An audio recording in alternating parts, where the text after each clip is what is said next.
Europe Soir continue avec vous, Nicolas Poincaré. Et tout de suite, place aux photos sonores. De Benjamin Muller. Bonsoir Benjamin. Bonsoir Nicolas, bonsoir à tous. Tout ce qu'il ne fallait pas manquer à la télé, à la radio ou sur Internet. Et on commence avec un décompte. Dans moins de 2 semaines maintenant, c'est le bac. Une pensée donc pour ces milliers de jeunes gens qui, en ce moment même, stressent comme des malades. Quelques exemples avec ces jeunes filles rencontrées par une équipe de TF1. Avant on était là, ça va, c'est fin juin, mi-juin, on a le temps. Mais là, on commence à se dire, ah tiens, là quand même, on peut plus faire d'impasse. Chaque journée qui se finit, on se dit j'ai pas assez fait de trucs, j'ai pas assez revu de matière, donc on panique un peu. Et moi qui suis stressée, c'est les cauchemars, la totale quoi. Pas trop stressée? Si.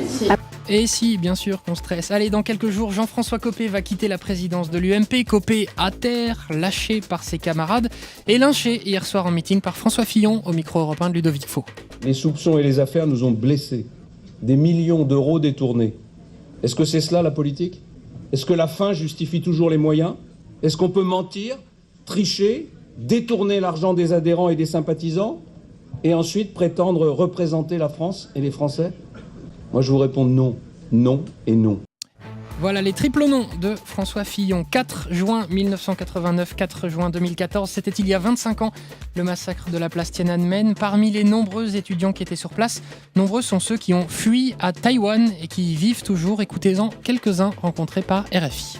25 ans, ça fait 25 ans, et ce gouvernement est toujours là. Depuis 25 ans, ça continue, et il ne s'est toujours rien passé, c'est ça qu'il faut retenir. J'étais encore étudiant quand j'ai vu le massacre de Tiananmen à la télé. Ça m'a marqué profondément. Et chaque année, je me souviens de ces étudiants sur la place Tiananmen. Ils avaient le même âge que moi. Hier, une chaîne de télé arabe a diffusé une vidéo de Serge Lazarevitch, otage français d'AQMI depuis 2 ans et demi. Une vidéo donc, une preuve de vie. Écoutez sa fille Diane, ici sur France 2. J'ai été très surprise qu'une vidéo sorte. J'ai eu beaucoup de mal à la regarder. Par la suite, une fois que je l'ai vue, j'ai été agréablement surprise. Le mot est peut-être un peu fort, mais j'étais contente de constater que mon père était plutôt en bonne santé. Est-ce que c'est un bon signe pour vous, cette vidéo? Oui, c'est un bon signe. Ça montre que Al-Qaïda revient vers la France et a sûrement des choses à revendiquer et souhaite négocier. Voilà la fille de Serge Lazarevitch, Diane, ici sur France 2. Et enfin, Vladimir Poutine a donc accordé une interview exclusive à TF1, à Gilles Boulot et à Europe 1, et donc bien sûr à Jean-Pierre Elkabbach, ce qui a beaucoup inspiré qui? Nicolas Canteloup. Ouais, c'est Jean-Pierre, pardonnez-moi. Vous avez vu, j'ai bien fait de la garder ma doudoune. Je suis allé en Russie avec ma Clio Europe 1. Le logo Europe 1 était sur les portières. Grosse pub à travers l'Europe. Scoop mondial, interview du président russe, je le rappelle. Même pas peur, Jean-Pierre. Spécial dédicace à RMC et RTL. En toute modestie, restons fair play. Et les gars, car on sait rester élégant. Mais sur ce coup-là, je vous ai bien niqué.